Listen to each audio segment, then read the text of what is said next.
Hey all எல்லாரும் எப்படி இருக்கீங்க? Welcome back to my channel. நம்ம சேனல் இதான் ஃபஸ்ட் டைம் பார்க்குறீங்கன்னா மறக்காமல் சப்ஸ்கிரைப் பண்ணிக்கோங்க. அப்படி வீடியோக்கு ஒரு லைக்கும் கொடுத்துட்டு ஃபுல்லாக பாருங்கள். இங்கே எல்லா வாரமே ஃப்ரைடே, சாட்டர்டே, சண்டே 3 நாள் வந்துட்டு வீக்கெண்ட் ஆஃபர்ஸ் போடுவாங்க.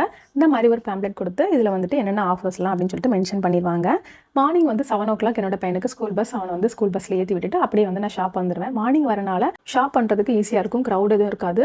திங்ஸ் எல்லாமே வந்து அப்போ தான் ரீஃபில்லும் பண்ணிட்டு இருப்பாங்க. எல்லாமே வந்து ஃப்ரெஷ்ஷாக இருக்கும். வெஜிடபிள்ஸாக இருக்கட்டும், மீட்டு, ஃபிஷ் இந்த மாதிரி எல்லாமே வந்துட்டு ஃப்ரெஷ்ஷாக வாங்கிட்டு வர மாதிரி இருக்கும். இளநிலாம் இந்த மாதிரி அழகாக கட் பண்ணி நீட்டாக ரேப் பண்ணி கொடுத்துருவாங்க. நம்ம குடிக்கிறதுக்கு முன்னாடி கத்தியை வச்சு ஹோல் போட்டாலே ஈஸியாக வந்துடும். திங்ஸ் எல்லாம் வாங்கிட்டு அதை பில்லிங் பண்ணிவிட்டு அதுக்கப்புறம் அவங்கள டோர் டெலிவரி பண்ண சொல்லிட்டோன்னா வீட்டுக்கு வந்து கொடுத்துருவாங்க. வீக்கெண்ட் டேஸில் ஈவினிங் வந்து ஷாப் போகிறோன்னா ரொம்பவே க்ரௌடாக இருக்கும். பில்லிங் போடுறதுக்குமே ரொம்ப வெயிட் பண்ணி தான் பில்லிங் வந்து போட்டுட்டு வர மாதிரி இருக்கும். டெலிவரி பண்ண சொன்னாலுமே அவங்க வந்துட்டு ரொம்ப லேட்டாக தான் டோர் டெலிவரி பண்ணுவாங்க. ஏன்னா நிறைய பேர் வந்து டோர் டெலிவரி பண்ண சொல்லி கேட்டிருப்பாங்க. அப்படிங்கிறனால அவங்க வந்து இந்த மாதிரிலாம் சொல்லுவாங்க. இது மார்னிங் போகிறனால இந்த மாதிரி எந்த விதமான இஷ்யூஸுமே இல்லாமல் நீட்டாக வந்து நம்ம பர்ச்சேஸ் பண்ணிட்டு வரதுக்கு நல்லாயிருக்கும். நம்ம ஊரில் எந்த மாதிரி இப்படி வீக்கெண்ட் ஆஃபர்ஸ் எது மாதிரி போடுவாங்க கிராசரிக்கு அப்படிங்கிறத மறக்காமல் நீங்கள் வந்து கமெண்டில் சொல்லிட்டு போங்க. திங்ஸ் எல்லாம் வந்ததுமே எல்லாத்தையுமே எடுத்து வச்சுட்டு அப்படியே வந்து பில்லையும் திங்ஸையும் வந்து கிராஸ் செக் பண்ணிவிட்டு அதுக்கப்புறம் தான் நான் வந்து திங்ஸ் எல்லாம் எடுத்து வைக்கவே ஸ்டார்ட் பண்ணுவேன். ஏன்னா நிறைய டைம் வந்து திங்ஸில் வந்து எதுவும் மிஸ் ஆகிறதுக்கு சான்ஸ் கிடையாது. ஆனால் திங்ஸில் நம்ம ஒரு பொருள் வாங்கி போகிறோம்னா அது வந்து 2 இதாக வந்து நமக்கு காட்டியிருக்கும். இன்னொன்று என்னென்னா, நமக்கு இன்றைக்கி ஆஃபர்ஸுங்கிறனால இங்கே ஒரு ரேட் வச்சுருப்பாங்க.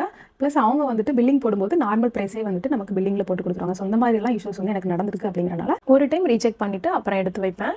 இந்த வாரத்துக்கு எல்லாமே வாங்குறதுக்கு 145 dirham ஆயிருக்குது. நார்மலாக எல்லா வீக்கும் இதே மாதிரி வருமானா வராது. இதில் வந்து கொஞ்சம் வேரியேஷன் இருக்கும். கொஞ்சம் கூட வரும், இல்லைனா கம்மியாக வரும். எல்லா வாரமுமே வந்துட்டு நம்ம இதே திங்ஸ் எல்லாம் வாங்க மாட்டோம்ல. ஸோ இன்னைக்கு வந்து ஃபிஷ்ஷு, கிராபு இந்த மாதிரிலாம் வாங்கியிருக்கிறேன். அதோடு சேர்த்து ஆயில் வாங்கியிருக்கிறேன். இந்த மாதிரியெல்லாம் வாங்குறனால நமக்கு வந்து கொஞ்சம் எக்ஸ்ட்ராவே வந்து காசு வரும். இன்பிட் வீட்டில் பால் இல்லைனா வேறு ஏதாவது திங்ஸ் வந்து வாங்குற மாதிரி இருக்கும். ஸோ அதுக்கு ஒரு 30 to 50 dirhams வந்து நமக்கு செலவாகும். ஸோ மொத்தத்தில் 150லேருந்து 200 dirhams வரைக்குமே நம்ம வந்து செலவு பண்ணுற மாதிரி இருக்கும் கிராசரிக்காக. நமக்கு எந்த திங்ஸ் தேவையோ அது எல்லாத்தையுமே வந்து லிஸ்ட்டு போட்டுட்டு அப்புறம் ஷாப் போய் நம்ம வந்து பர்ச்சேஸ் பண்ணுறோன்னா நமக்கு தேவையானதை மட்டும் நம்ம வந்து வாங்கிட்டு வர மாதிரி இருக்கும். சம்டைம்ஸ் வந்து வாங்க போகிறது 4 திங்ஸாக இருந்தாலும் நம்ம வந்து அதுக்கு டபுளாக நம்ம வந்து வாங்கிட்டு வருவோம். சில பேர் என்ன பண்ணுவாங்கன்னா மந்த்லிக்குன்னு சொல்லி ஃபுல்லாக லிஸ்ட்டு போட்டு வாங்கிடுவாங்க. ஆனால் என்னை பொறுத்த வரைக்குமே வீக்லி வாங்குறதான் வந்து நமக்கு நல்லா சேவ் பண்ணுற மாதிரி இருக்கும். ஏன்னா அந்த வாரத்துக்கு என்ன தேவையோ அதை மாத்திரம் தான் நம்ம வாங்குவோம். அதனால திங்ஸையும் கையோட எடுத்து வச்சுட்டு லஞ்ச் ப்ரிப்பேர் பண்ண ஸ்டார்ட் பண்ணிட்டேன். சின்ன வெங்காயம் வந்து உரிக்கும் போது ரொம்ப கண்ணு கறிக்கும் இல்லையா? அதனால் வந்து தண்ணியில் அதை போட்டுட்டு அதுக்கப்புறம் உரிச்சோன்னா உரிக்கிறதுக்கும் ஈஸியாக இருக்கும், கண்ணும் வந்து கறிக்காது. இந்த டிப்ஸ் வந்து நீங்கள் ட்ரை பண்ணி பாருங்கள். நண்டு மீனெல்லாம் நம்ம வாங்கும்போது ஷாப்லேயே நீட்டாக கட் பண்ணி அழகாக கொடுத்துருவாங்க. ஜஸ்ட்டு லேசாக க்ளீன் பண்ணிவிட்டு அதை வாஷ் பண்ணாலே போதும், பெருசாக வேலை எதுவும் இருக்காது. நண்டு வாங்கி ரொம்ப நாள் ஆயிடுச்சுது, ரொம்ப ஃப்ரெஷ்ஷாகவும் இருந்தது. வின்டர் வேறு, சரி ஓகே வாங்கிடுவோன்னு அப்படியே வாங்கியாச்சுது. ஊர்லேருந்து வரும்போது மசாலா எல்லாமே இந்த மாதிரி தான் வந்து பேக் பண்ணி எடுத்துகிட்டு வருவேன். அது மாதிரி அந்த இதில் நமக்கு எவ்வளோ தேவையோ அதை மாத்திரம் ஒரு சின்ன பாக்ஸில் எடுத்து வச்சுட்டு மீதி எல்லாத்தையுமே வந்து நான் ஃப்ரீசரில் தான் வந்து ஸ்டோர் பண்ணி வைப்பேன். நீங்கள் எந்த மாதிரி ஸ்டோர் பண்ணுவீங்க அப்படிங்கிறத கமெண்ட் பண்ணுங்கள். நான் கிச்சனுக்கு போயிட்டேன்னா என் பின்னாடியே வந்துடுவாப்புல. கிச்சனில் லைட் ஆனில் இருந்துச்சுன்னா நான் அங்கே தான் நிற்பேன்னு சொல்லிவிட்டு அங்கே வந்து ஒரு சேரை தூக்கி போட்டு மேலே ஏறுறதும் கீழே இறங்குறதுமா சொல்லிவிட்டு நான் என்ன பண்ணுறேன்னு சுற்றி பார்த்துட்டே இருப்பாப்புல. தேங்காய்லாம் அரைச்சி போட்டு மாங்காய் போட்ட மீன் குழம்பு தான் வந்து ரெடி பண்ணிகிட்ருக்கிறேன். ஆல்ரெடி இதோட வீடியோ நான் ஷார்ட்ஸில் அப்லோட் பண்ணியிருக்கிறேன்.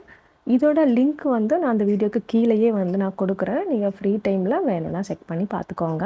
இன்றைக்கான லஞ்சு மீன் குழம்பும் நண்டு குழம்பு தான். எப்போவுமே வாங்கிட்டு வந்தாலும் இந்த மாதிரி ஃப்ரெஷ்ஷாக வச்சுட்டோம் அப்படின்னா அந்த குழம்பு வந்து சாப்பிட்றதுக்கு ரொம்ப டேஸ்ட்டாக இருக்கும். சில பேர் வந்து அதை ஃப்ரிட்ஜில் ஸ்டோர் பண்ணி அப்புறம் வந்து திரும்பியும் வைப்பாங்க.